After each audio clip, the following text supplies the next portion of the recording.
Hello everyone, welcome to a new wandering. As some of you might notice, I am back in the beautiful town of Rochester, and today's wandering will be focusing on one of the most iconic buildings of this town, and it is not the gate or this fantastic looking beautiful Norman castle, which I have showed you in detail in a previous video. If you're curious, make sure to check it out. But today I am going to focus to another magnificent building, which is right across the castle, and it is Rochester Cathedral. Let me try and get it all in as much as possible. Oh, the bells just went on. It's 1 o'clock, I think. Let's listen.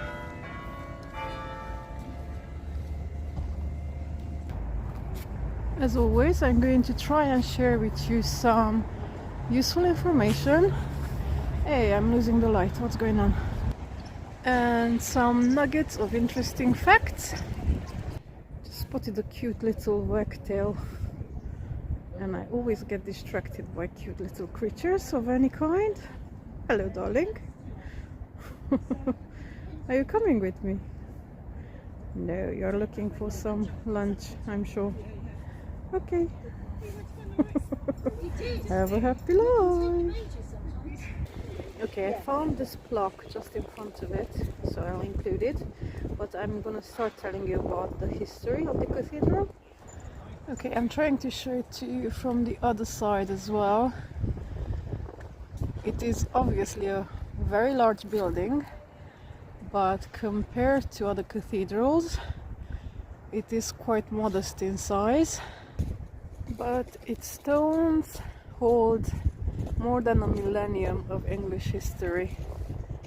Now, as we saw on that little plaque, it was founded as a seat of Christian worship in 604 AD, and it is one of England's oldest cathedrals. And the wind is picking up, and it's kind of like a place where Saxon, Norman and medieval stories and history meet all together. Now, the Christian community here in Rochester began in the early 7th century when Bishop Justus, one of St. Augustine's companions, established a church on this site, which was to serve the Kingdom of Kent. The Saxon Foundation made Rochester one of the first bishoprics in England and marked the start of a continuous Christian presence still visible in the ground beneath today's building. Let's have a quick look a little bit more up close on these little creatures. Well, there's an angel figure right at the very end on the left, and then all sorts of other things. I am gonna go around it on the left side so you can see more of the building. Sadly, the light is not good on this side, but I'm trying. Anyway, where was I? Let's move on to the next jump in history. After the Norman conquest of the famous 1066, the cathedral we see today took shape under Bishop Gundulf, a monk and a gifted architect. Okay, I'm just including this gate because it's beautiful as I'm going around it. You can see it's called the Deanery Gate. And some sort of low-flying plane is just crossing above us. Okay, so I just came through there. Let's continue. Now, beginning in the late 11th century, Bishop Gundulf rebuilt Rochester with the strong rounded arches typical of the Norman Romanesque design, and obviously he had to do a lot with Rochester Castle as well. I mentioned that when I did that video. And his influence extended far beyond Rochester, as he also oversaw the work of the White Tower at the Tower of London and several other Norman fortifications.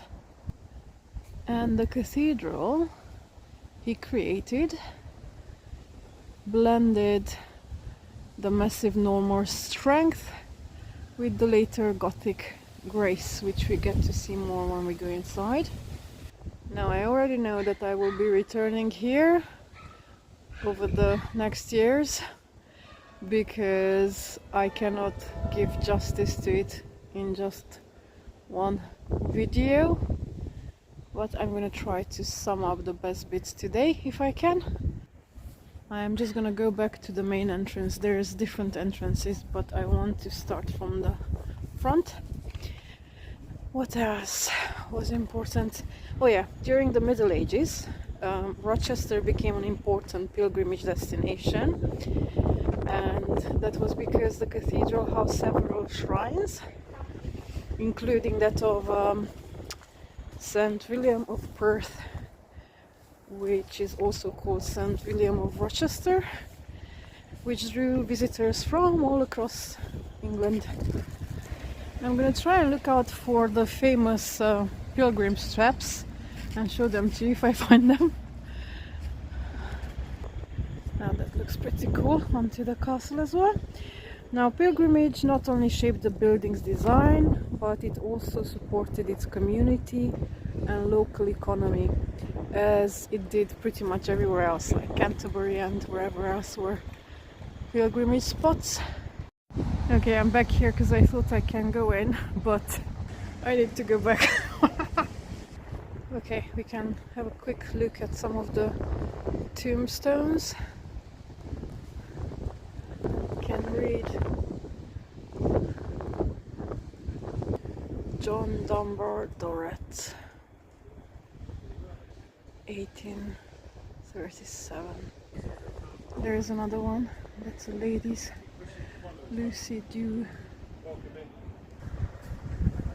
Okay, now I think I'm at the back of this tombstone, but look what I spotted. Somebody tried out the ivy, but a little bit that is not connected to a root or soil is still striving and surviving on the side of it. That's so cool. Okay, as I'm walking back, I just realized that I didn't tell you some other important bits.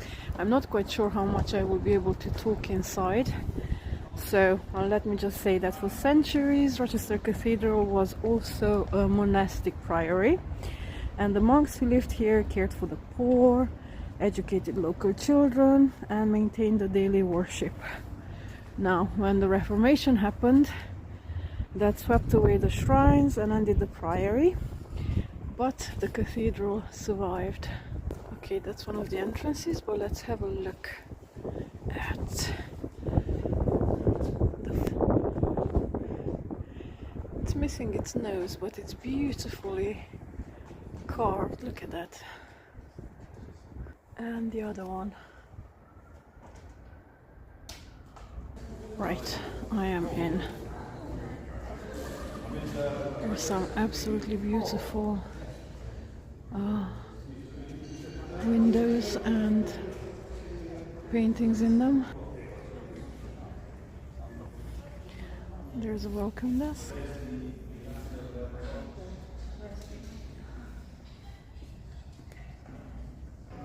You can see the organ.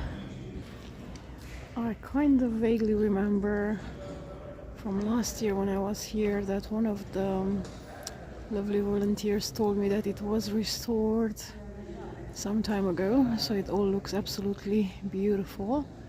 I have heard it played and it does sound beautiful as well. Not sure if we will get to hear it today.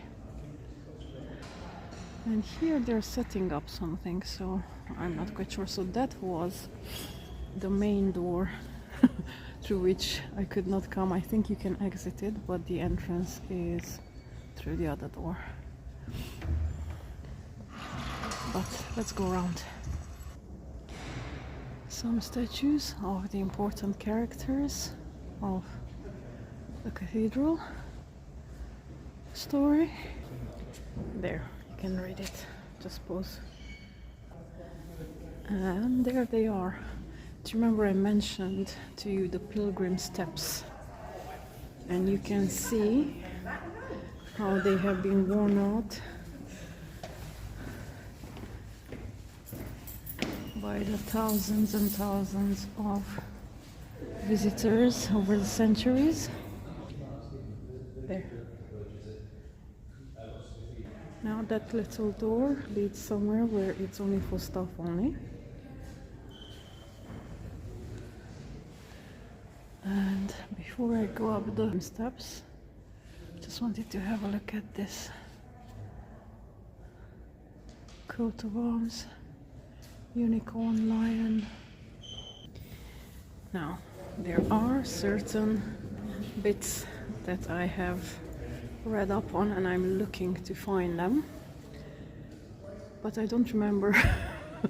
As I said, I've been here, but I don't remember exactly what's where. So it's like a rediscovery journey for me. And I hope my jacket doesn't make a lot of shushing noise.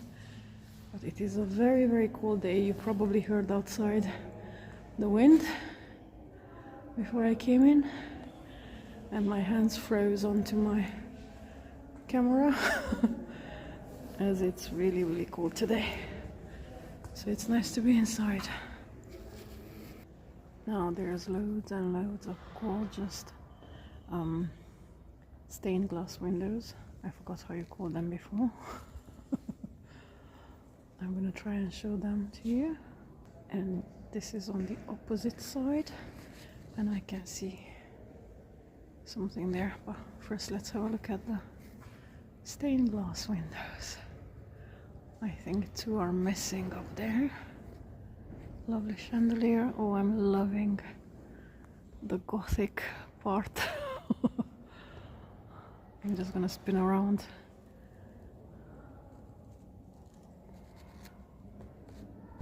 Okay, there it is.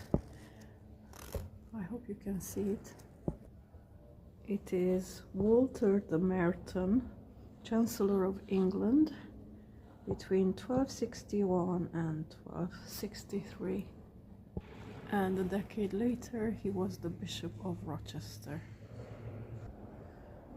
I found a part which still has really old painting, and I think it's like a wine, the plant wine design. Another Bishop of Rochester, about 200 years later. When I'm in large buildings like this, it's yet again one of those times when I wish I had wings. I could do it better justice if I could fly around.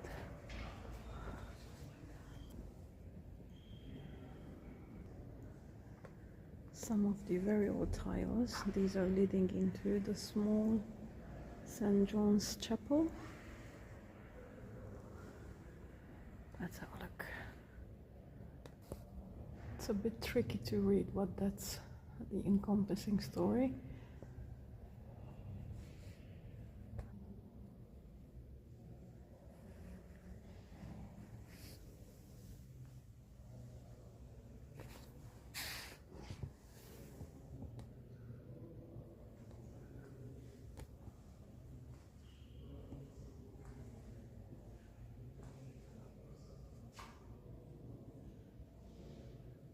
They're beautiful. I'm just staring, you know.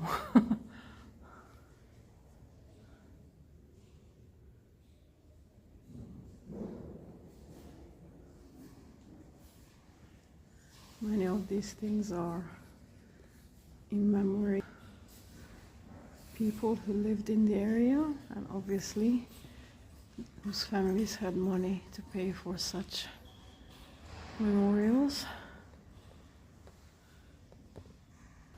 Found another one. This one is Bishop John the Sheppey, Yet again, he was first the treasurer of England, and then it's the Bishop of Rochester. Look at that. Absolutely glorious.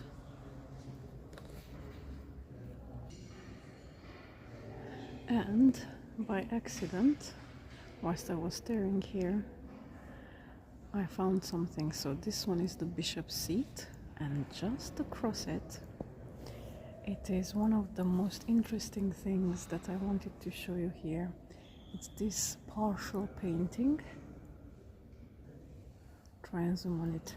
It's called the Wheel of Fortune, and it was a medieval symbol, if you will. You can see that only a part of it is present. Then we can still see today, and that's because during the Reformation in the Tudor times, the other part was destroyed. This part survived because it was hidden by some furniture, and we can see in the middle the lady is Queen Fortuna, who is controlling the wheel. She's spinning it, and the story goes like the wheel is turning. You can go up, you can go down, you can fall. It doesn't matter if you're a king or a pauper. The wheel keeps turning. Now I find this interesting to be within a Christian cathedral today. But sorry, I'm trying to make sure that you see it. And let's look at the person right, who doesn't have a happy face, kind of alluding that he sees the other side of the wheel, which is now invisible, where you can see the others falling down. So there you go, a good lesson for life, as it was then, and it is today as well. And I like that the bishop's seat is just opposite it, to remind kind of the person sitting there that your fortune can turn just as easily. Okay, one more look-see onto this side before I move on. Now let's have a closer look to these stained windows that I showed you from a distance. Crucifixion of Jesus in the middle. Come on, light. I'm not sure what the other two are. Okay, just trying to include as much as I can because it is large. Just came out from there because I wanted to see what's on this side. And yet again I can see two faces side of the door. And there's the other one. Okay, there's steps leading down, but I'll come back. I have not finished looking on the inside. There's a really narrow, tiny passage. Just completely dark, but there are steps going down. And we can't go down there. And another one, and I think this one goes up. Oh, it's walled in this side. Some more of the very old remaining painted bits. Let's see more of these beautiful windows.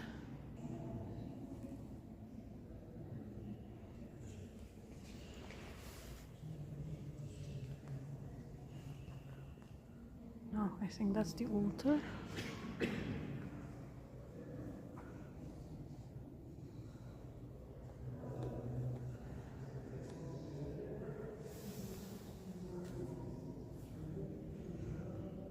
Right, I just realized that this was one of the other bits I was looking for. This is the zodiac mosaic, and you can see Let me try zoom on it. The 12 constellations. During the Middle Ages they used a lot the stars for all sorts, navigation, telling time and all that. And it is used in many manuscripts and other things you can find. And then behind the altar, up there, the middle stained glass, I think that's representing Christ reigning. And I'm going to show you the description, which you can take your time to read for yourself. Okay, I hope it is visible. Please pause. It's interesting to read. Just back here, because I spotted also this, which looks like an old motif. I don't really know anything about it, but I find it interesting. And an identical one on the other side. You spotted the O, and on this one the A, representing the Alpha and Omega, the beginning and the end. There's so many. Another one there.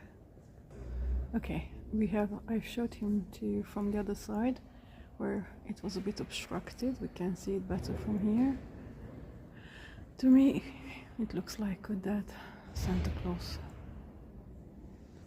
Now, before I go and take you with me to the library, where there is something very, very precious and important, just wanted to have one more pen around. It is beautiful. I am really happy I came today. Right, let's have a look at the floor tiles. One of the lovely volunteers just told me that there is a bit of interesting bits happening here. They tried to make sure that they make mistakes on purpose, excuse me, trying to represent that nothing or no one is perfect other than God Almighty. And there's an example here. You can see this one. The lower bit should be the other way around, but it's not. And then there's something else on the other side, where we have all these little creatures which look like chameleon slash dragon or bird. You can see they're all looking onto one direction, except this little fellow. So I found this really interesting.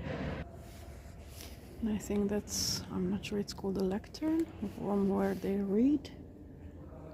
But let's go to the library now and let's see. Wow, the sun is just there. A most interesting and precious document today. Though, whilst I was saying it, I realized that that document, I think, is downstairs in the crypt. But let's have a look at this beautiful doorway. It's called a chapter doorway, and it's from circa 1350s. Okay, the description is here. Zoom in so you can read it. And I'm gonna try and go around the doorway slowly so we can see all these things. Oh, they just started playing the organ. Perfect. Let's have a look at the doorway.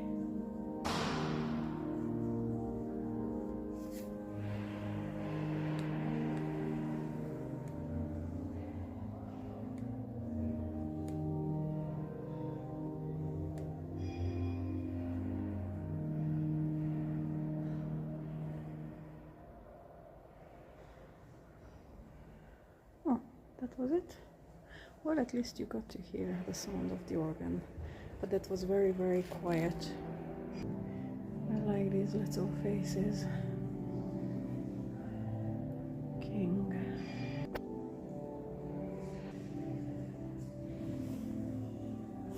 Look Look at this one.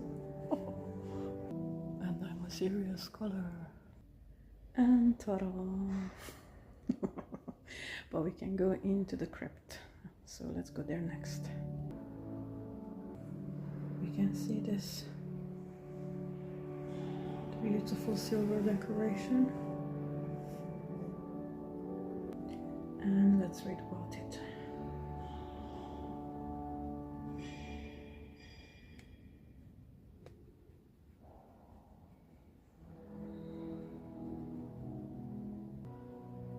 And I'm just showing you from behind the glass door. I would be curious to see some of the books. And that's the beautiful large wood door.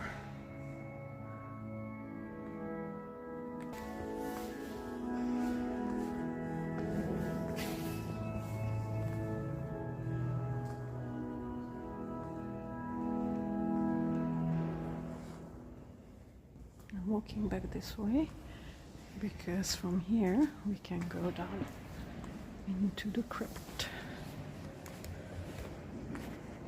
Now, inside the crypt there's a cafe.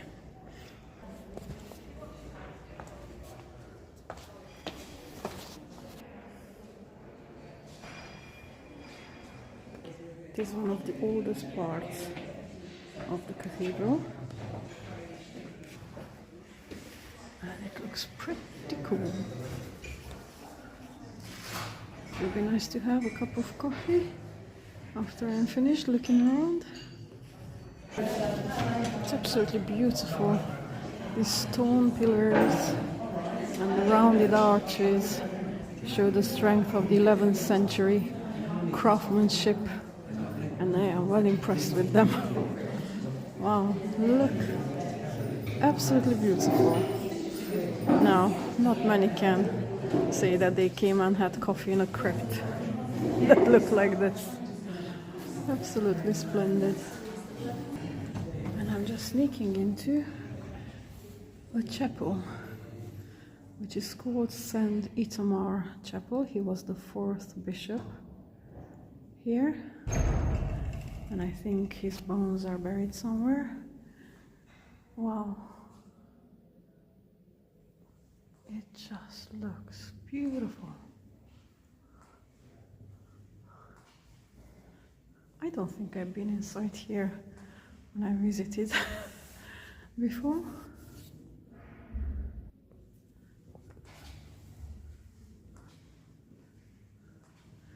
Now, Rochester Cathedral, other than being a place of worship, is also a place where they have a lot of concerts, and sometimes there's art installations, and all sorts of things happen here. You can see a piano there in the background.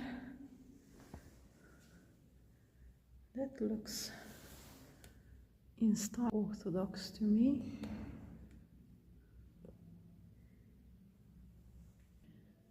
No stained windows, but this still looks beautiful.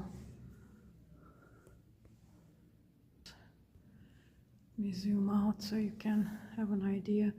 It's a smaller room, but it's still not small. As you can see, it is low though. I am not a tall person, so I still feel like it's low.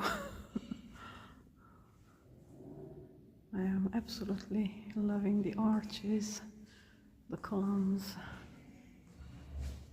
But let's go and find the third very interesting thing I want to show you today within the cathedral.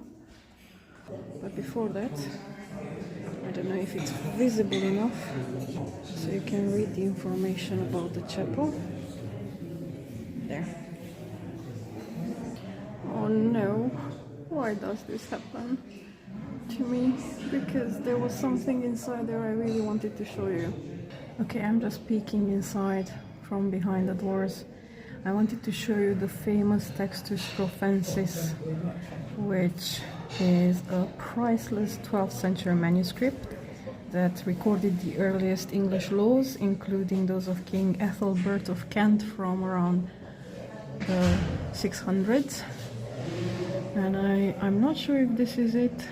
I just see a book from where I'm standing, and I'm so sad that I can't go in.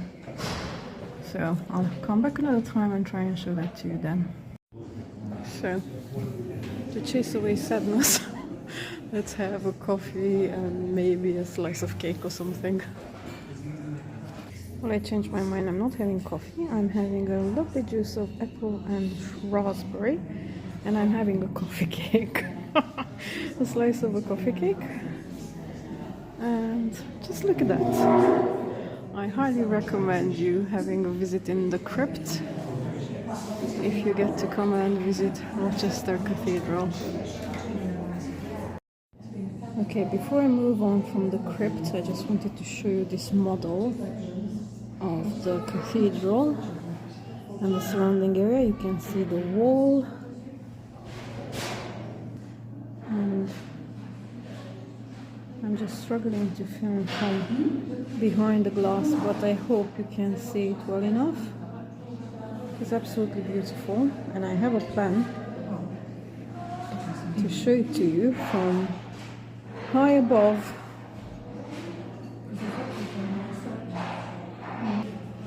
Bye beautiful crypt. That's something I never thought I'm gonna say, but I just really love the look of this. I hope you enjoyed seeing it as well.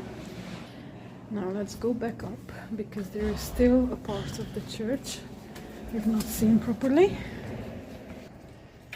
It's like wherever I look, I find things to stare at. Okay, now these ones are very high. Look at that. I can't even estimate. I don't want to say something silly.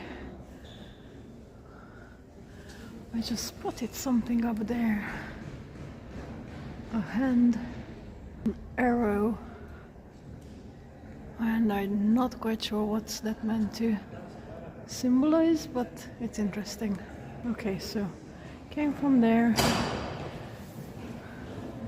There is like information board with memorial plaques, and let's go see the other side.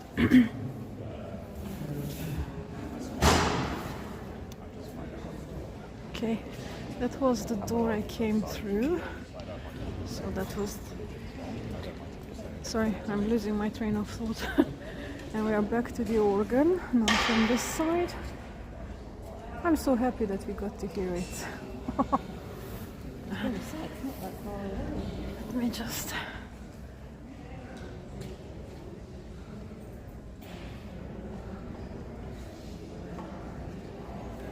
Okay, this is the other side. Again, gorgeous stained windows.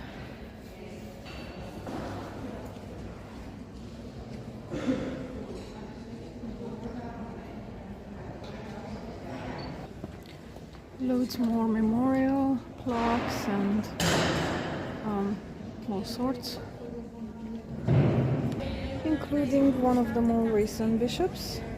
And there's a lot that's on the floors under the chairs. Memorial of Samuel Reynolds Holt.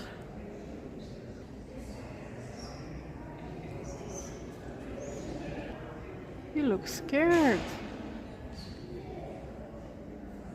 I wonder why. Okay, on that little side thingy, there's some sort of hospitality going on. They probably are having a meeting, or I'm not sure. You can see a priest as well. Alright, this is one of the sides from the main part. Sorry, I completely forgot how the bits are called. And like, again, I'm in the situation where I have no wings, neither do I have 100 pairs of eyes, which I would need to be able to look at everything I want to see. Okay, that's another chapel, and I think that's where they were. I don't want to disturb them, but I'm just gonna have a little peek. Yeah, they're down there. But I just wanted to show this part as well because it has even more gorgeous windows. Beautiful memorial for a lady. The statues are absolutely beautifully carved. That one has a timepiece in its hand. Interesting. And another beautiful one. This is for the remains of the Right Honourable John Lord Henniker of an ancient family in this county.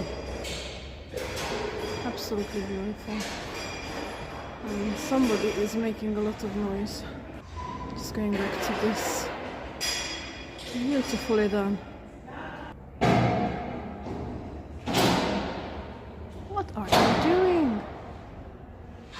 Okay, this is part of the Norman nave. As I mentioned, the cathedral had a few major phases of rebuilding, and this is part of the Norman constructions that began in 1080, and then I think a few decades later there was a massive fire, and then they had to rebuild again. I think it's quite noticeable, you know, where you see the very old parts and the newer ones.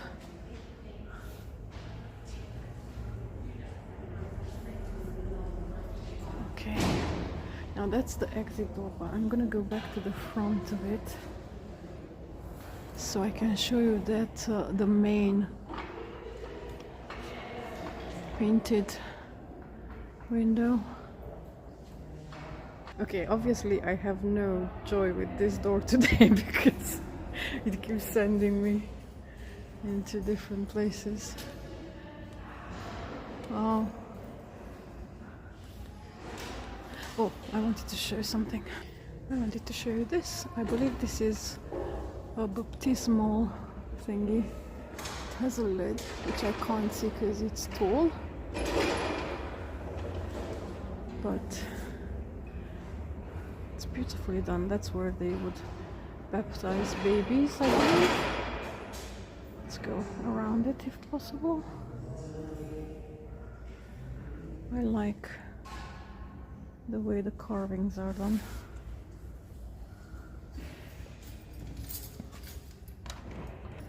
I just realized that there's different Bible characters depicted on it. There you can see Jesus with some disciples, possibly Mary and children. This one obviously has to be Noah. Who are you? Not sure. I am not sure of all the others, but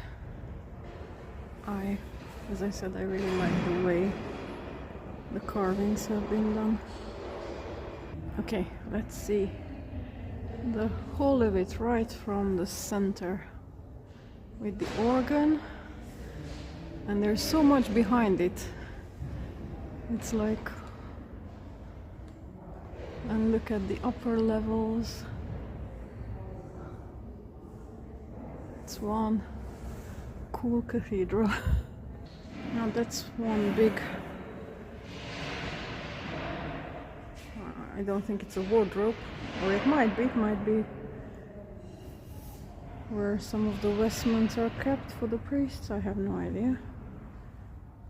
Church is together. I have not been here whilst they had a service, so I would be curious, maybe one day. I think there are different nights, or not sure. Another one. This one is in Latin, and you can see 1724.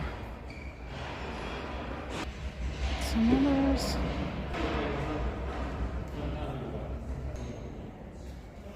Okay, and I am back more or less to the center because I wanted to show the main stained glass window that has very many panels, and I hope we can see it fairly well from here. Well, not well enough to make out what exactly the characters are, but at least we can see it as a whole. They had happening here and now they are taking everything apart. That's why there's so much noise. And I just spotted on this wall some of the old decorations. Look at that. There's only fragments left, but those must be the original. I'm not sure if they are the Norman or later, but they're definitely interesting. Okay, I began from here, and this is the pre-end. This is not the final end.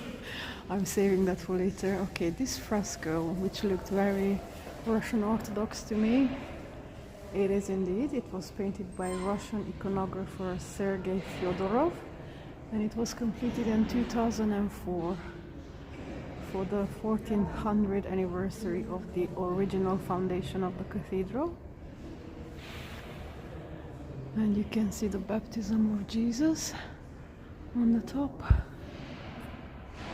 and underneath is the baptism of the king and the people of Saxon Kent. Very interesting. And though you might get to see this video later, I am filming at the very end of November, when it is the month of remembrance of all those fallen in the wars.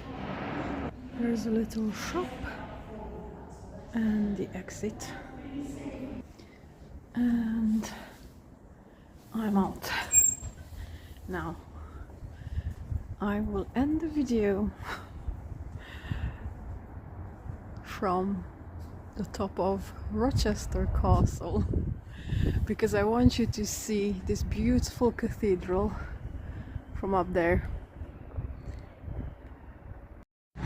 Now, before I show you a view onto the cathedral from up there, I hope you enjoyed my wanderings through this amazing cathedral.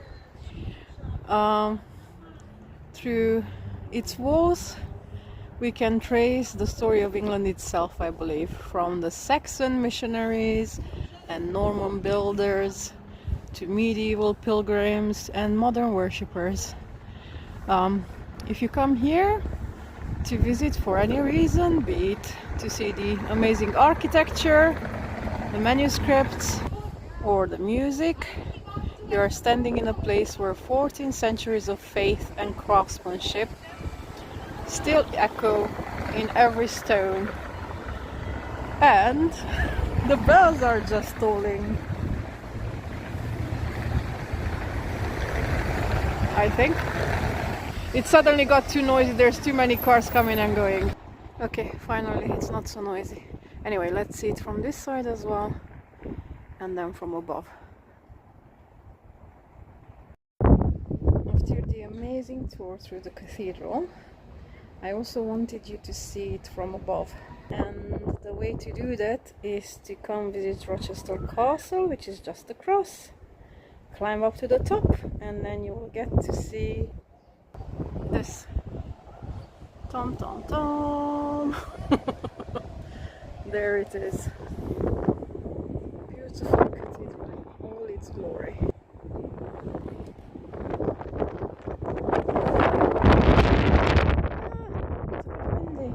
But it was worth climbing up here because we can see most of the town and what I wanted to show you. So, the cathedral. And there you go.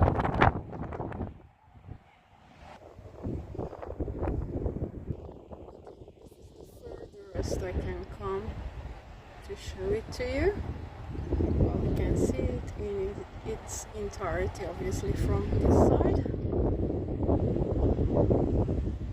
I really hope you enjoyed the visit, and if you opportunity to come and visit the cathedral.